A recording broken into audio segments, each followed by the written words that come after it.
ఎంతో కష్టపడి అయితే వీడియో రికార్డ్ చేస్తామని అయితే బయటికి వచ్చిన వీడియో కూడా నేను అనుకున్నట్టుగా రికార్డ్ అయితే చేయడం జరిగింది. కాకపోతే ఒక మిస్టేక్ అయితే అయిపోయింది. నేను కనెక్ట్ చేసిన మైక్రోఫోన్ వచ్చేప్పటికి ఏంటంటే మనం బండి నడుపుతున్నప్పుడు వచ్చే గాలి తట్టుకోలేక అది ఎఫెక్ట్ అయ్యి వీడియో ఆన్ అవ్వడం, ఆఫ్ అవ్వడం, సెకండ్కి ఒకసారి రికార్డ్ అయ్యింది మొత్తం వీడియో అనేది. మధ్యలో కొన్ని కూడా మిస్ అయిపోయాను. మంచిగా బైక్ టాప్ స్పీడ్ కూడా రేస్ చేసిన కొంచెం అక్కడ పోయింది క్లిప్. సో చాలా ఫెయిల్ అయిపోయింది.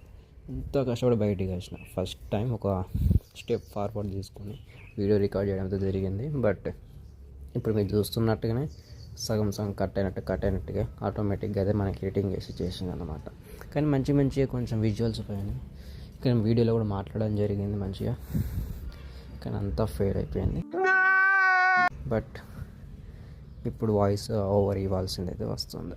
సో ఇది మన ఫస్ట్ బయట వీడియో రికార్డ్ చేయడం. ఇట్లా మనం అంటే ఎన్ని రోజులు అయితే నార్మల్గా రికార్డ్ చేసినాం, కానీ ఇప్పుడు హెల్మెట్కి మనం కెమెరా అనేది మౌంట్ చేసుకున్నాం, అంటే మొబైల్తోనే రికార్డ్ చేసుకున్నాం.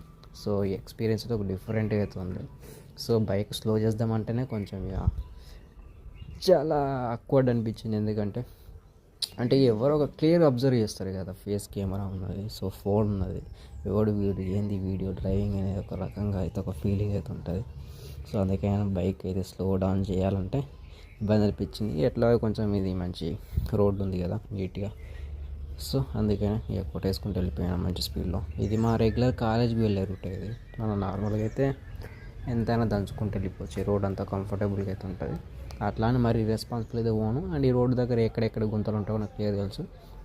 సో కాబట్టి ఒక 3 years అప్ అండ్ డౌన్ చేసిన రోడ్ కన్నా క్లియర్ ఐడియా ఉన్న రోడ్ ఇది.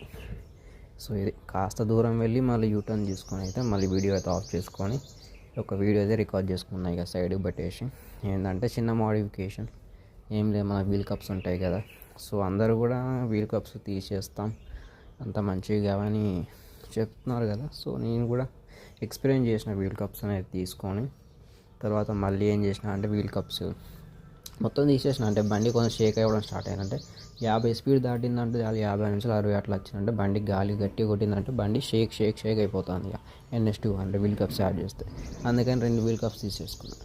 ఇప్పుడు ఏంటంటే ఒకటే వీల్ కప్ బ్యాక్ సైడ్ ఒకటే యూజ్ చేస్తున్నా. 130 రేంజ్ కొట్టినా నాకు ఇంత కూడా ఏం డిఫరెన్స్ అనిపించలే. సో వెనకాల అయితే మనం యూజ్ చేసుకోవచ్చు, సో నో ప్రాబ్లం. అంటే నేను మీకు రికమెండ్ చేస్తున్నాను అర్థం కాదు, అది మీ ఇష్టం. ఒకవేళ మీకు ఏమైనా బైక్ అన్స్టేబుల్ అనిపిస్తుందంటే మాత్రం ఖచ్చితంగా అవి తీసేయాల్సిందే. సో మళ్ళీ డబ్బులు కొనుక్కొని మళ్ళీ తీసేయాలనిపిస్తే మీరు ఒకవేళ అట్లా అనుకుంటే మాత్రం అసలు కొనకండి, అది మీ ఓన్ చాయిస్. ఇది ఏంటంటే జస్ట్ మోడిఫికేషన్ గురించి అయితే వీడియోస్ చేస్తున్నా ప్రజెంట్. సో దానికోసమే వీడియో. సో మీకు కనుక బైక్ అన్స్టేబుల్ అనిపిస్తే నేను ఖచ్చితంగా అవి వాడకండి అని చెప్తాను.